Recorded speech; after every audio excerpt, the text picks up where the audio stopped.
பார்த்துக் கொண்டிருப்பது 24 நியூஸ் தமிழ். பெரிய ஊர்ச்சேரி கோகுளம் நகரில் கோகுலக்கண்ணன் திருக்கோவிலில் கிருஷ்ண ஜெயந்தி விழா. மதுரை மாவட்டம் அலங்காநல்லூர் அருகே உள்ள பெரிய ஊர்ச்சேரி கிராமத்தில் கோகுளம் நகரில் அமைந்துள்ள கோகுலக்கண்ணன் கோவிலில் கிருஷ்ண ஜெயந்தி விழாவை ஒட்டி வானவேடிக்கையுடன் மேளதாளங்கள் முழங்க கிராம தெய்வங்களுக்கு மாலை அணிவித்து பூஜைகள் நடைபெற்றது.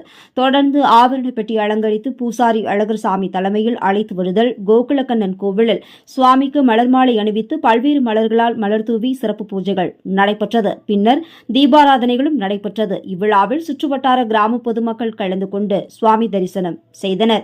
கோவிலுக்கு வருகை தந்த பக்தர்களுக்கு பூஜை பொருட்களும் அன்னதானமும் வழங்கப்பட்டது. இந்த விழாவுக்கான ஏற்பாடுகளை பூசாரி அழகர்சாமி மற்றும் முருகன் குடும்பத்தார் செய்திருந்தனர்.